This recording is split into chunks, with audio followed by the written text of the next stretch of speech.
Olá, eu sou o professor Zambuja. Vamos gravar mais um vídeo sobre os contratos do direito civil. Hoje falaremos sobre o contrato de compra e venda. O conceito de contrato de compra e venda é um conceito bastante simples, um conceito que todos nós sabemos, mesmo se não formos estudantes de direito. A compra e venda nada mais é que a troca de uma coisa, de um bem, por dinheiro. Quando uma pessoa se dispõe a se desfazer de alguma coisa que ela tem e receber em troca disso o dinheiro, ou pelo ponto de vista do comprador, quando ele se dispõe a se desfazer de um dinheiro que tem para poder adquirir um bem, uma coisa. A partir da criação da moeda, começou a compra e venda começou a desempenhar um grande papel no campo contratual. Antes da moeda, a economia, o comércio, né, era baseado na troca, na permuta, mas isso é assunto para um outro vídeo. Na compra e venda, então, a compra e venda se insere no grupo dos contratos que objetivo a transferência da propriedade de algo. E é por isso que ela o seu estudo é muito importante, porque ela pode servir, inclusive, com as regras da compra e venda podem servir, inclusive, subsidiariamente para entendimento de outros contratos. O artigo 481 do Código Civil fala o seguinte: pelo contrato de compra e venda, um dos contratantes se obriga a transferir o domínio de certa coisa a outro e pagar-lhe certo preço em dinheiro, o que nada mais é do que a definição, do que o conceito do contrato. A gente pode verificar que a transferência de propriedade no direito brasileiro está estampada ao longo do Código Civil em diversos tópicos, diversos capítulos. Se pegarmos, por exemplo, o artigo 1226, ele diz o seguinte: os direitos reais sobre coisas móveis, quando constituídos ou transmitidos por ato entre vivos, só se adquire com a tradição. O que quer dizer?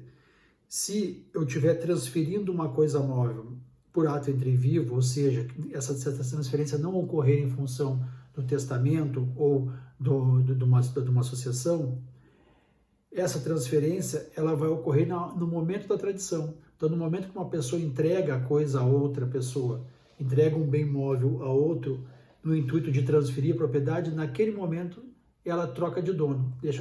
A pessoa que está entregando deixa de ser dono e o adquirente passa a ser dono daquele bem. Já o artigo 1245 também do Código Civil fala o seguinte: transfere-se entre vivos a propriedade mediante o registro translativo no registro de imóveis. O que quer dizer? Ele está fazendo menção aí aos bens imóveis. Diferente dos bens móveis, que a transferência de propriedade ocorre na tradição, na traditio, na entrega, nos bens imóveis, a transferência de propriedade só ocorrerá com o registro no cartório correspondente. Então, ainda que uma pessoa venda um imóvel, entregue esse imóvel, transfira a posse desse imóvel ao comprador, esse comprador só pode se dizer dono, só vai ter a propriedade plena quando ele concretizar o registro no cartório de registro de imóveis. Antes disso, ele é um possuidor. Note-se que nesse artigo, o nosso ordenamento jurídico, ele dá muita ênfase ao acordo negocial de vontades. Esse acordo produz, em regra, a obrigação do vendedor de entregar a coisa ao comprador. O contrato do Brasil, o contrato de compra e venda no ordenamento jurídico brasileiro, ele não transfere a propriedade por si só. Ela vai ser transferida nesses dois momentos, nos móveis, quando da entrega, e nos imóveis, quando do registro. Diferentemente de outros ordenamentos jurídicos, como, por exemplo, o ordenamento jurídico francês, que estabelece que a transferência de propriedade ela ocorre no contrato. Uma vez avançado, pactuado, entabulado o contrato de compra e venda, já ali ocorre a transferência de propriedade. Já no Brasil, não, como explicado anteriormente. A compra e venda caracteriza-se também por ser um contrato consensual, que se completa pelo mero consentimento, com efeitos exclusivamente obrigacionais, tornando-se perfeita e acabada mediante o simples acordo de vontades. Isso está lá no artigo 482. O 482 diz o seguinte: a compra e venda pura considerar-se-á obrigatória e perfeita desde que as partes acordem o objeto e o preço. Por sua vez, o inadimplemento do contrato de compra e venda por parte do vendedor se resolve com a ação pessoal de entrega da coisa. Então, se o vendedor deixar de cumprir a sua parte, ou seja, deixar de entregar aquilo que se comprometeu a entregar, a ação cabível é a ação pessoal de entrega da coisa. Embora inexista o direito real, o adquirente de coisas móveis ou imóveis pode acionar o vendedor para entregá-la. Ele ainda não é dono, mas ele pode acionar o vendedor que prometeu fazer concretizar a transferência dessa propriedade para que eu faça. Cuida-se de cumprir a obrigação de dar a coisa certa, ou seja, o pacta sunt servanda, né? Cumprir as cláusulas que foram pactuadas. O contrato de compra e venda, ele pode ser classificado como contrato oneroso, translativo, bilateral ou sinalagmático e geralmente comutativo. Por que oneroso? Porque há sacrifícios patrimoniais para ambas partes, a prestação e a contraprestação.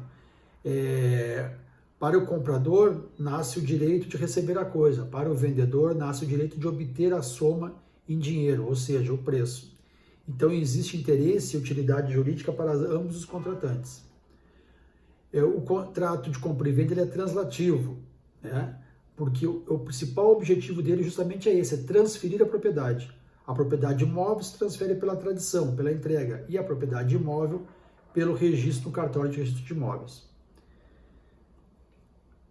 A efetiva entrega da coisa vai acontecer na fase de execução, né? Então, o objetivo do contrato de compra e venda é a transferência de propriedade, onde no contrato as partes se comprometem a fazê-lo. Pode até que essa transferência ocorra logo em seguida, mas o contrato em si há um compromisso em fazer a transferência.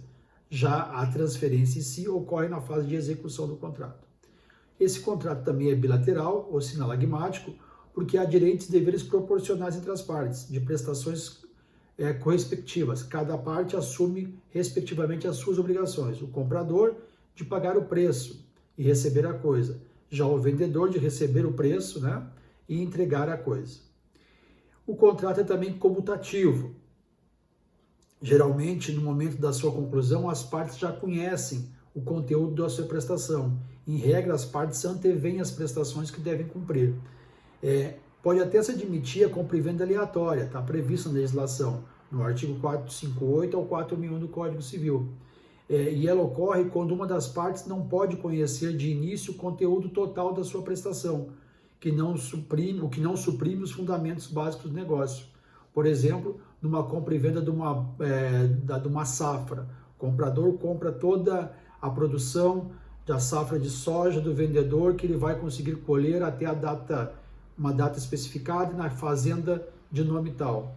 O vendedor não sabe exatamente quanto vai entregar de soja, ele sabe que tudo aquilo que for produzido naquele período, naquele local, terá que ser entregue, mas não se sabe exatamente o teor da prestação. Temos aí, então, a compra aleatória.